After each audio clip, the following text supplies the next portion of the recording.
po ang lahat.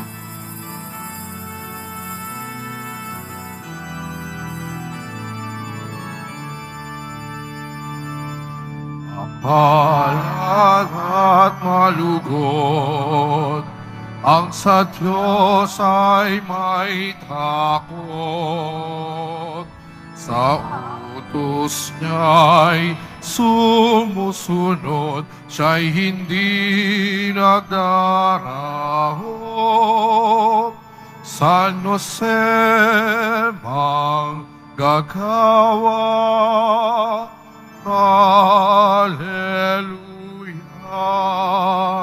San Jose manggagawa, papuri sa Diyos. San Jose manggagawa, Hallelujah.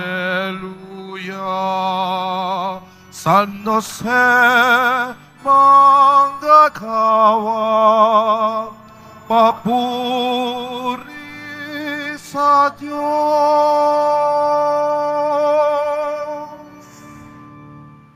Simulan po natin ang pagdiriwang sa ngalan ng Ama at ng Anak at ng Espiritu Santo.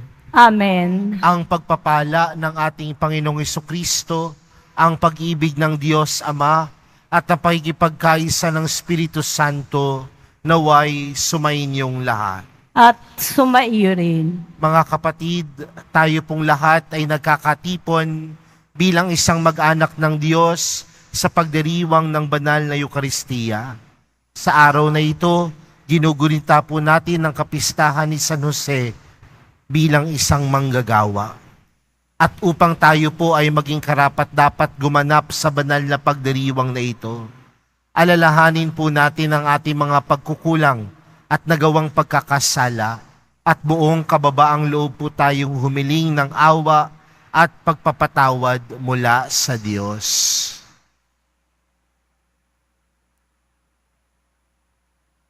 Inaamin ko sa makapangyarihang Diyos at sa inyo mga kapatid, na lubha akong nagkasala sa isip, sa salita at sa gawa, at sa aking pagkukulang. Kaya isinasamo ko sa mahal na Birheng Maria, sa lahat ng mga anghel at mga banal, at sa inyo mga kapatid, na ako'y ipanalangin sa Panginoong ating Diyos. Kaawaan tayo ng makapangyarihang Diyos, patawarin tayo sa ating mga kasalanan, at patnubayan tayo sa buhay na walang hanggan. Amen. Panginoon, kaawaan mo kami. Panginoon, kaawaan mo kami. Kristo, kaawaan mo kami. Kristo, kaawaan mo kami. Panginoon, kaawaan mo kami. Panginoon, kaawaan mo kami. Manalangin tayo. Ama naming makapangyarihan, ikaw ang may gawa sa tanang umiiral, at ang nagtakda sa batas ng paggawa para sa sangkatauhan. Ipagkaloob mo, pakundangan sa pagkauliran at pagdalangin ni San Jose, na maganap naming ang mga gawain inyong inatas, at makamtan namin ang gantimpala na iyong ipinangako sa pamamagitan ni Jesucristo, kasama ng Espiritu Santo, magpa sa walang hanggan. Amen. Magsiupo muna po ang lahat. Pagbasa mula sa aklat ng Henesis. Sinabi ng Diyos, ngayon, lalangin natin ang tao. Ating gagawin siyang kalarawan natin.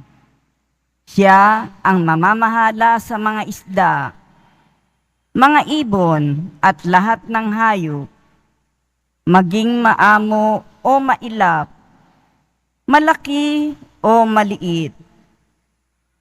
Nilalanga ng Diyos ang tao ayon sa kanyang larawan.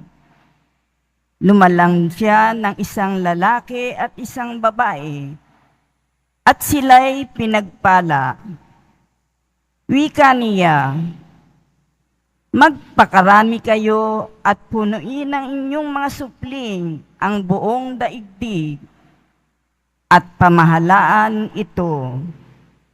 Binibigyan ko kayo ng kapangyarihan sa mga isda, sa mga ibon, at sa lahat ng maiilap na hayop, maging malalaki o maliliit. Bibigyan ko rin kayo ng lahat ng uri ng butil at mga bungang kahoy na inyong makakain. Ang lahat ng halamang luntian ay ibibigay ko naman sa may ilap na hayop, malaki man o maliit, at sa lahat ng mga ibon. At ito nga ang nangyari. Pinagmasdan ng Diyos ang lahat niyang ginawa at lubos siyang nasiyahan. Dumaan ang gabi at sumapit ang umaga. Ito ang ika-6 na araw. Gayon nilikha ng Diyos ang lupa, ang langit, at lahat ng bagay na naroroon. Sa loob ng 6 na araw, tinapos niyang likhain ang lahat ng ito, at siya'y nagpahinga sa ika-7 araw. Pinagpala niya 7 araw at itinangi, sapagkat sa araw na ito, siya'y nagpahinga matapos likhain ang lahat. Ang salita ng Diyos. Salamat sa Diyos. Poon kami pagpalain at iyong pagtagumpayin. Poon kami pagpalain at iyong pagtagumpayin. Wala pa ang mga bundok, hindi mo pa nilalalang, hindi mo pa nililikha itong buong daigdigan. Ikaw noon ay Diyos na, pagkat ika'y walang hanggan.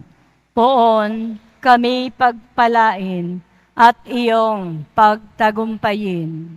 Yaong taong nilikha mo'y bumabalik sa alabok. Sa lupa ay nagbabalik kapag iyong iniutos. Ang 1,000 mga taon ay para bang isang araw. Sa mata mo, Panginoon, isang kisap mata lamang, isang saglit sa magdamag, na ito ay dumaraan. Poon kami pagpalain at iyong pagtagumpayin. Yamang itong buhay nami maikli lang na panahon. Itanim sa isip namin upang kami ay dumunong. Hanggang kailan pa ba poon, titiisin niya rin lagay nitong iyong mga lingkod sa gitna ng kahirapan. Poon kami pagpalain at iyong pagtagumpayin. Kung umagay ipadama yaong wagas mong pag-ibig, at sa buong buhay nami, may galak ang aming awit. Ipakita sa lingkod mo ang dakila mong gawain, at sa sunod naming lahi, ipadama ay gayon din. Poon kami pagpalain at iyong pagtagumpayin. Magsitayo na po ang lahat.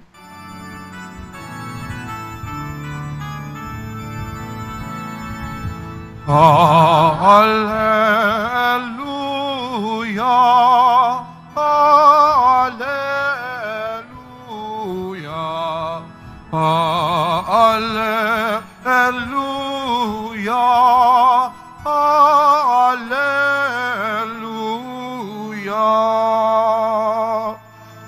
Manunubos naming mahal, salamat sa iyong patnubay at paglingap araw-araw. Alleluia, alleluia,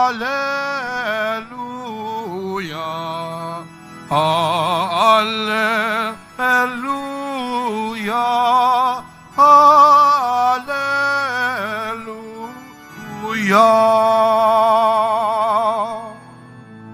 Sumainyo ang Panginoon.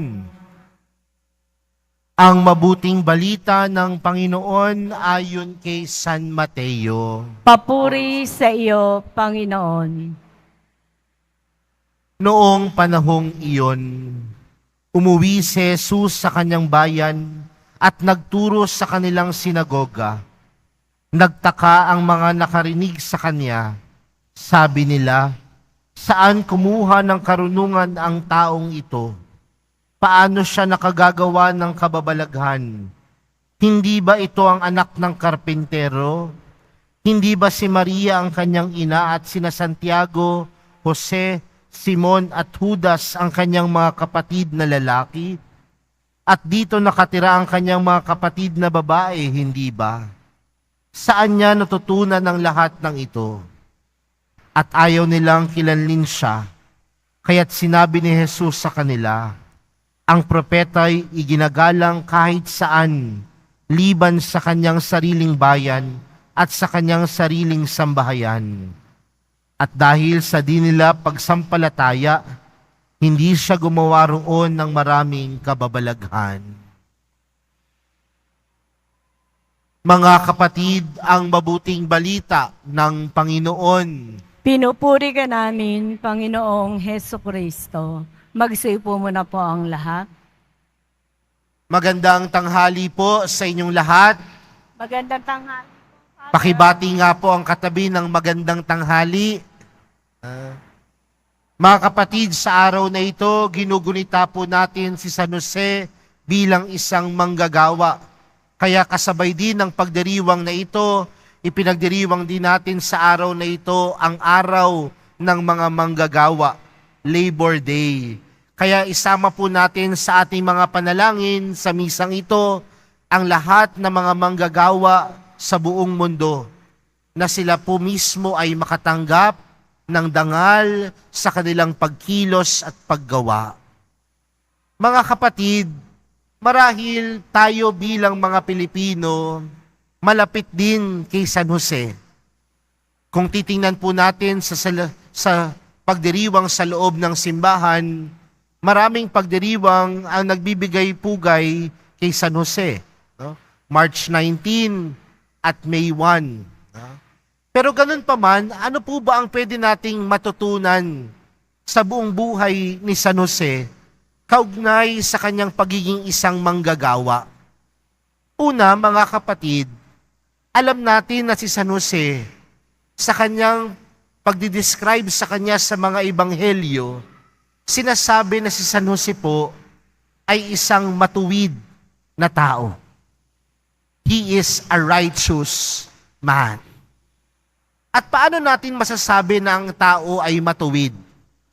Kapag ang tao ay laging gumagawa ng tama at mabuti.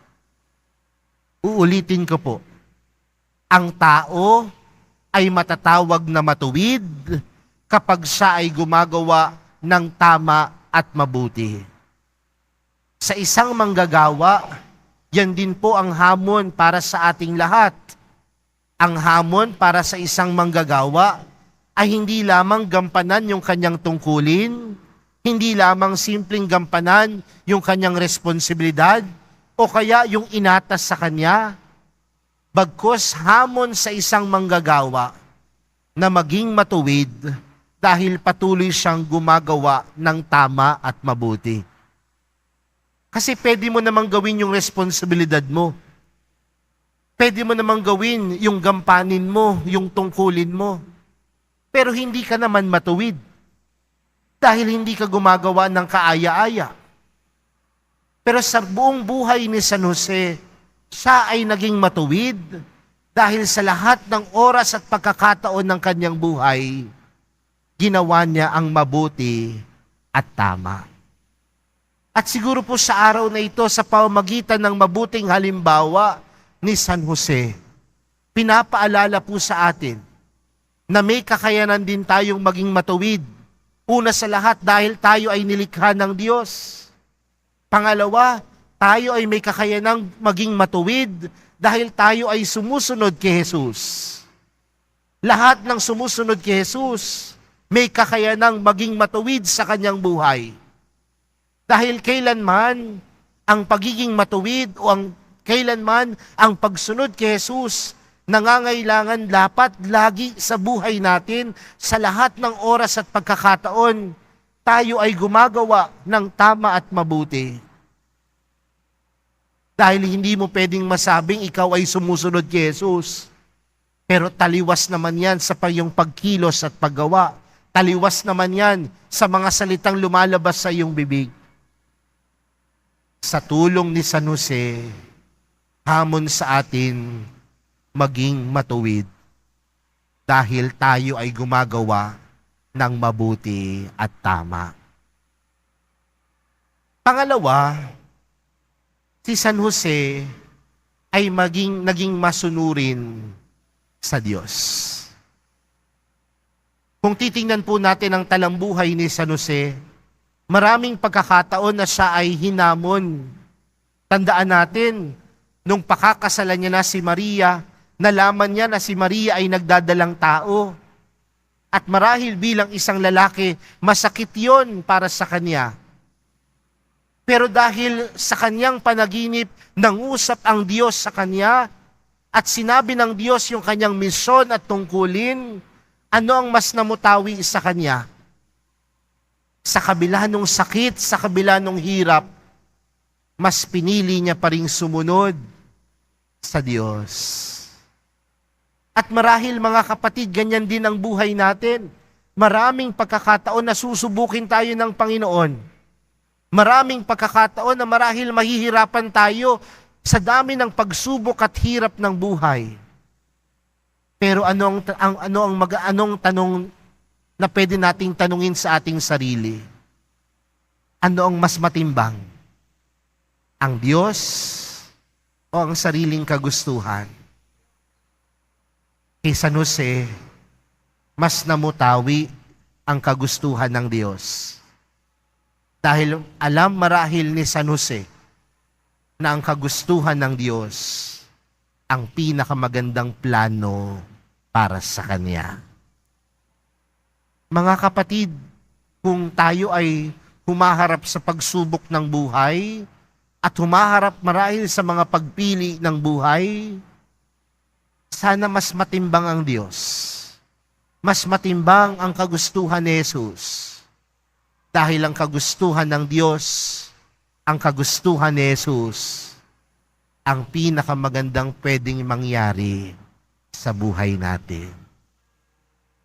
Naging masunurin si San Jose dahil pinagkatiwalaan niya ang Diyos. Maging masunurin nawa po tayong lahat sa Diyos dahil nandoon ang ating pagtitiwala sa Kanya.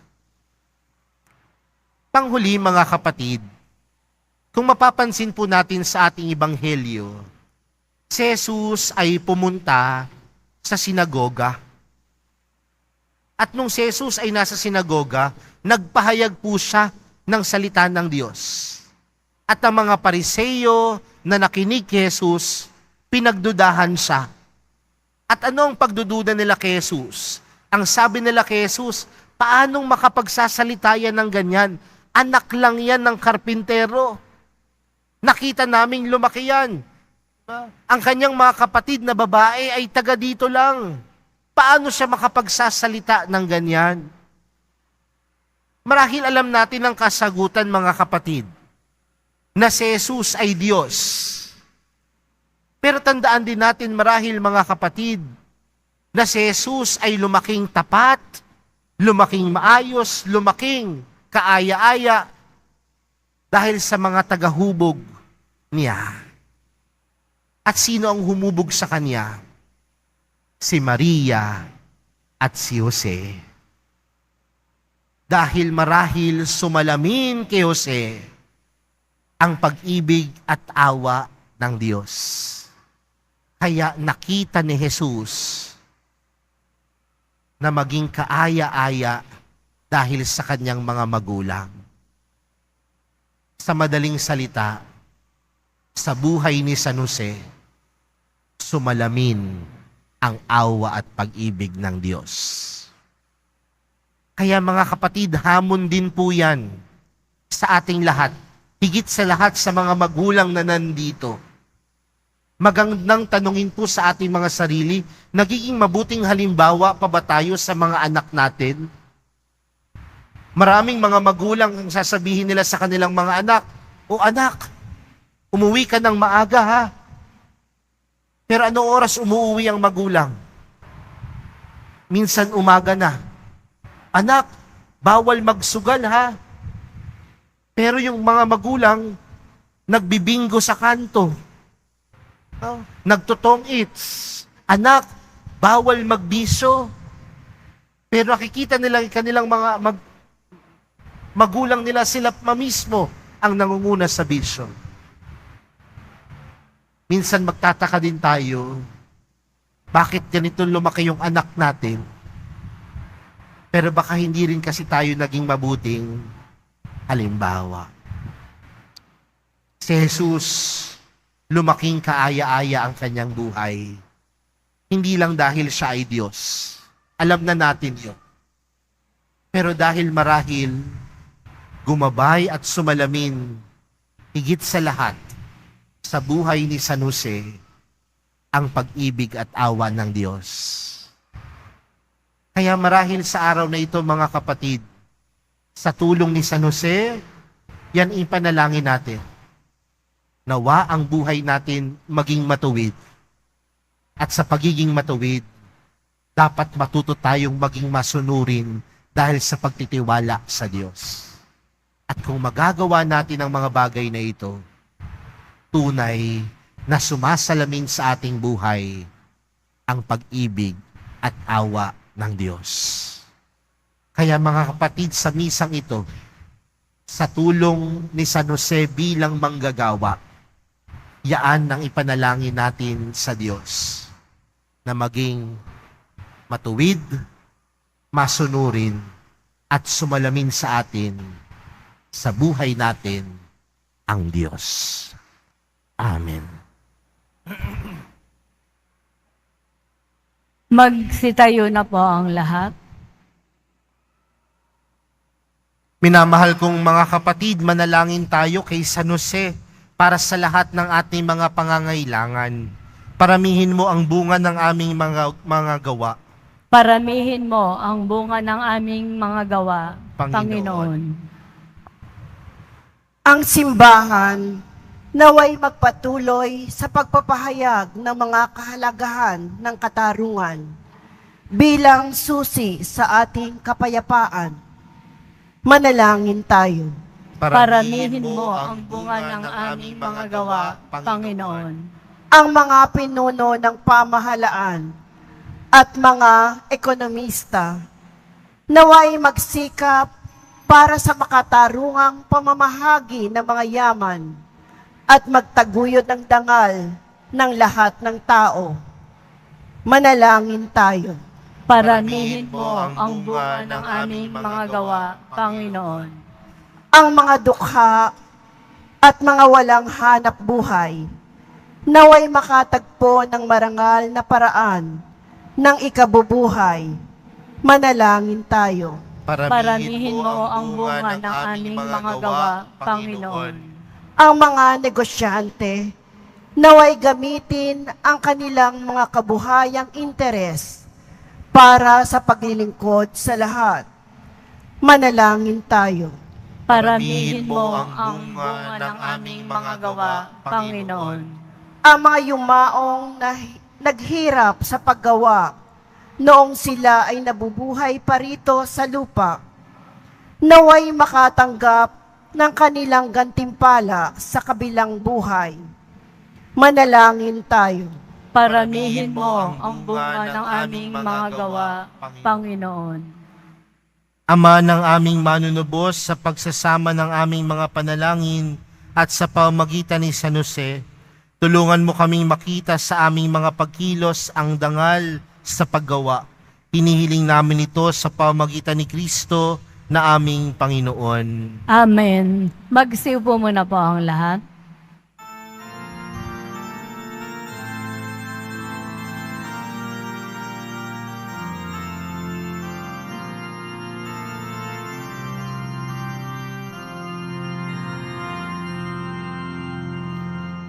Tanggapin mo, O Panginoon, ang alay ng bayang nagdiriwang.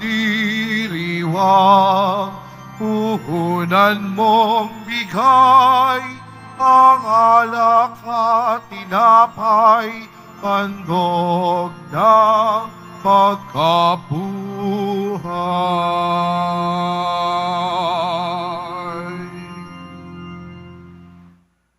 Magsitayo na po ang lahat. Manalangin po kayo mga kapatid upang ang paghahain natin ay kalugdan ng Diyos amang makapangyarihan. Tanggapin nawa ng Panginoon itong paghahain sa iyong mga kamay, sa kapurihan niya at karangalan sa ating kapakinabangan at sa buong sambayanan niyang banal. Ama naming lumikha, ikaw ang pinagmulan ng tanang kagandahang loob. Tunghayan mo ang aming mga alay na inihain ngayong si San Jose ay ginugunita namin. Para mo ng awang pagbigyan ng aming kahilingang, kami naway itaguyod at tulungan ng mga handog na aming inialay, kasama ng Espiritu Santo, magpa sa walang hanggan. Amen. Sumainyo ang Panginoon. At sumaiyo rin. Itaas sa Diyos ang inyong puso at diwa. Itinaas na namin sa Panginoon. Pasalamatan natin ng Panginoong ating Diyos. Marapat na siya ay pasalamatan. Ama naming makapangyarihan, tunay ngang marapat na ikaw ay aming pasalamatan.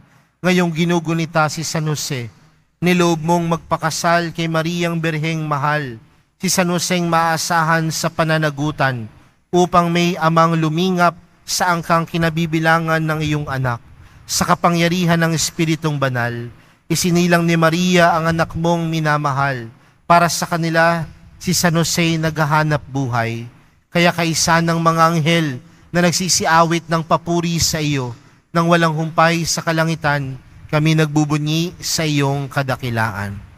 Santo, Santo, Santo, Panginoong Diyos ng mga hukbo, napupuno ang langit at lupa ng kadakilaan mo.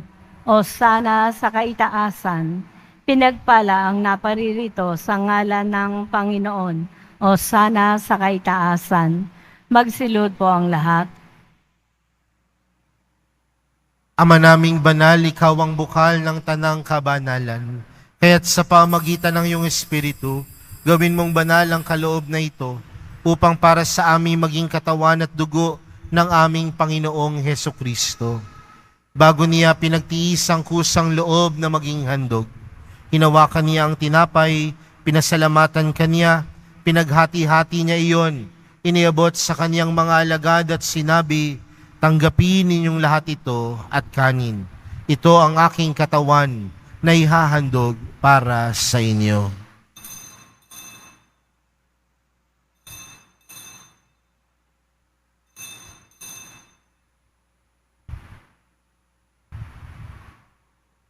Gayon din naman noong matapos ang hapunan, hinawakan niya ang kalis. Muli kanyang pinasalamatan. Iniabot niya ang kalis sa kanyang mga alagad at sinabi, tanggapin ninyong lahat ito at inumin. Ito ang kalis ng aking dugo, ng bago at walang hanggang tipan. Ang aking dugo na ibubuhos para sa inyo at para sa lahat, sa ikapagpapatawad ng mga kasalanan. Gawin niyo ito sa pag-alala sa akin.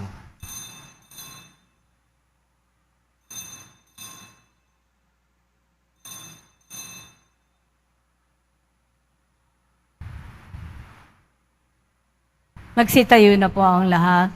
Ipagbunyi natin ang misteryo ng pananampalataya. Si Kristo'y namatay, si Kristo'y nabuhay, si Kristo'y babalik sa wakas ng panahon. Ama, ginagawa namin ngayon ang pag-alala sa pagkamatay at muling pagkabuhay ng iyong anak. Kaya't inaalay namin sa iyo ang tinapay na nagbibigay buhay at ang kalis na nagkakaloob ng kaligtasan. Kami nagpapasalamat dahil kami iyong minarapat na tumayo sa harap mo para maglingkod sa iyo. Isinasamo namin kaming magsasalo-salo sa katawan at dugo ni Kristo ay mabuklod sa pagkakaisa sa pamamagitan ng Espiritu Santo. Ama, lingapin mo ang iyong simbahang laganap sa buong daigdig. Puspusin mo kami sa pag-ibig. kay San Francisco na aming Papa, at ni Jose na aming Obispo at ng Tanang Kaparian. Alalahanin mo rin ang mga kapatid naming nahimlay, nang may pag-asang sila'y muling mabubuhay, gayon din ang lahat ng mga pumanaw. Kaawaan mo sila at patuloyin sa iyong kaliwanagan. Kaawaan mo at pagindapating kaming lahat na makasalo sa iyong buhay na walang wakas. Kaysa ng mahal na Birheng Maria na ina ng Diyos, kaysa ng kabiyak niyang pusong si San Jose, kaysa ng mga apostol at ng lahat ng mga banal na namuhay dito sa daigdig ng kalugod-lugod sa iyo, may pagdiwang nawa namin ng pagpupuri sa ikararangal mo sa pamagitan ng iyong anak na aming Panginoong Hesukristo. Sa pamagitan ni Kristo, kasama niya at sa Kanya, ang lahat ng parangal at papuri ay sa iyo, Diyos Amang makapangyarihan, kasama ng Espiritu Santo, magpa sa walang hanggan. Amen, amen, amen. Amen, amen. Amen, amen. Lumapit po tayo sa Ama natin sa langit sa panalangin itinuro sa atin ni Jesus. Ama namin, sumasalangit ka, sambahin ang ngalan mo, mapasa amin ang kaharian mo, sundin ang loob mo dito sa lupa para nang sa langit. Bigyan mo kami ngayon ng aming kakanin sa araw-araw at patawarin mo kami sa aming mga sala para nang pagkapatawad namin sa nakakasala sa amin. At huwag mo kami paintulot sa tukso at yadya mo kami sa lahat ng masama. Hinihiling po namin kami adya sa lahat ng masama, pagkalooban ng kapayapaan araw-araw, iligtas sa kasalanan at ilayo sa lahat ng kapahamakan, samantalang aming pinananabikan ang dakilang araw ng pagkapahayag ng tagapagligtas naming si Hesukristo. Sapagkat iyo ang kaharian at ang kapangyarihan at ang kapurihan magpakailanman. Amen. Panginoong Hesukristo, sinabi mo sa iyong mga apostol, kapayapaan ang iniwan ko sa inyo. Ang aking kapayapaan ang ibinibigay ko sa inyo. Tunghayan mo ang aming pananampalataya at huwag ang aming pagkakasala. Pagkalooban mo kami ng kapayapaan at pagkakaisa ayon sa iyong kalooban, kasama ng Espiritu Santo, magpa sa walang hanggan. Amen. Ang kapayapaan ng Panginoon ay laging sumainyo. At sumaiyo rin. Magbigayan po kayo ng kapayapaan sa isa't isa.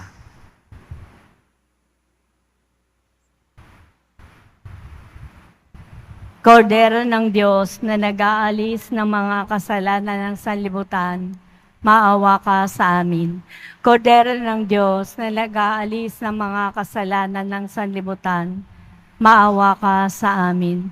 Kordero ng Diyos na nag-aalis ng mga kasalanan ng sanlibutan, ipagkaloob mo sa amin ang kapayapaan. Magsilod po ang lahat. Narito si Jesus, ang Kordero ng Diyos. Siyang nag-aalis ng kasalanan ng sanlibutan. Mapalad ang mga inaaniyahan sa kanyang piging. Panginoon, Hindi ako karapat-dapat na magpatuloy sa iyo, ngunit sa isang salita mo lamang ay gagaling na ako. Pagsanglan.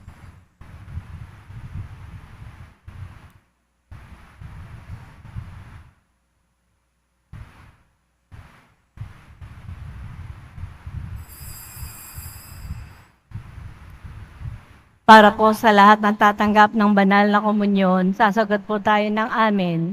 Pagkasabi po ng pari o ng lay ministers ng katawan ni Kristo, at isubo po agad sa bibig bago umalis sa harapan ng pari o lay ministers. Sumunod po tayo. Maraming salamat po.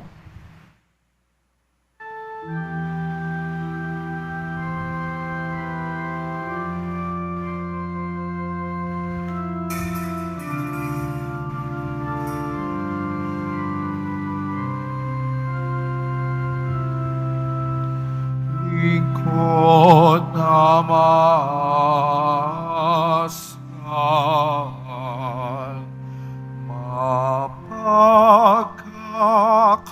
katiwalaan, gantimpala'y iyong hamtam. Saluhan sa kagalakan,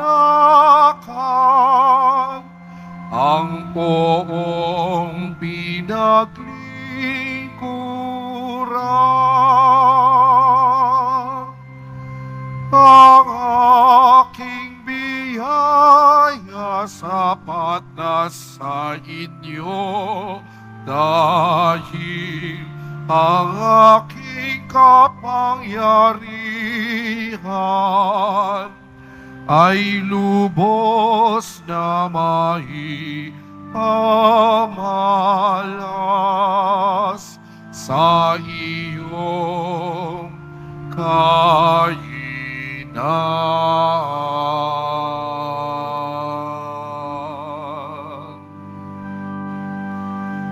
Lingkod na maasahan, mapagkakatiwalaan, gantimpala'y iyong kamtan. Saluhan sa kagalakan, ang buong pinaglingkuran. Tulad ng maawaing Ama, sinasalubong tayo, ibinabalik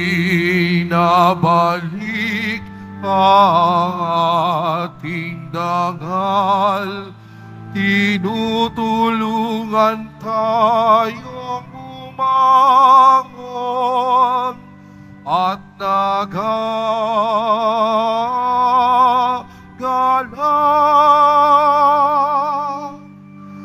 Lingkod na maasahan,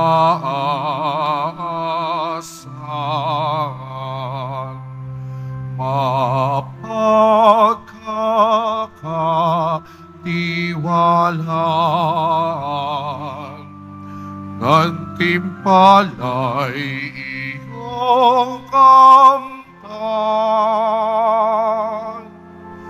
Saluhan sa kagalakan, ang buong pinaglingkuran. Ang aking biyaya sapat na sa inyo, dahil ang aking kapangyarihan ay lubos na maipamalas sa inyong kainan.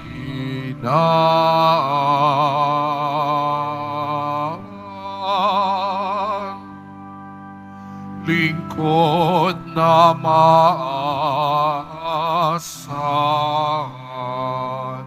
mapagkakatiwalaan, gantimpala'y iyong kamtan. Saluhan sa kagalakan, ang buong pinaglingkuran. Magsitayo na po ang lahat. Manalangin po tayo. Ama naming mapagmahal, kaming iyong pinapagsalos sa banal na paikinabang, ay tumanggap nawang lubusan ng bungang walang maliw na kapayapaan sa pagtataglay namin ng katibayan ng iyong pag-ibig sa aming kalooban. ayon sa halimbawa ni San Jose at sa pamamagitan ni Jesucristo kasama ng Espiritu Santo magpa sa walang hanggan. Amen. Sumainyo ang Panginoon. At sumaiyo rin. Mahal na pong Jesus Nazareno, inihayag mo sa pamamagitan ng krus ang walang maliw na pag-ibig ng Diyos sa sangkatauhan. Pakinggan mo ang kahilingan ng iyong angkan na nagsusumamo sa iyo.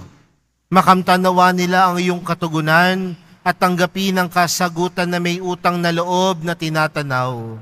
Basbasan din po ninyo ang mga daladala nilang mga imahen at dasalan sa pamamagitan ng bendisyon na ito, naway maalala nilang mga pangako nila noon sa binyag na ikaw ang kanilang iibigin at paglilingkuran bilang Panginoon magpa sa walang hanggan. Amen. At pagpalain po kayong lahat ng makapangyarihang Diyos, Ama, Anak at ng Espiritu Santo. Amen. Humayo kayong taglayang kapayapaan ng Poong Jesus Nazareno. Salamat sa Diyos.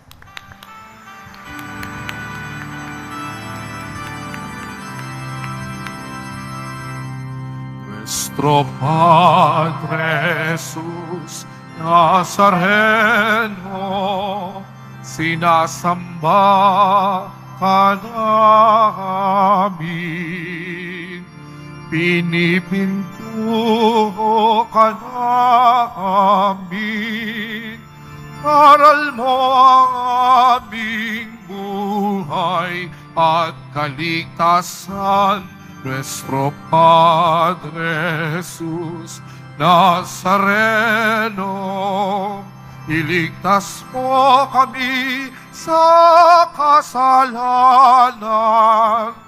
Ang krus mong kinamatayan ay sagisag ng aming kaligtasan.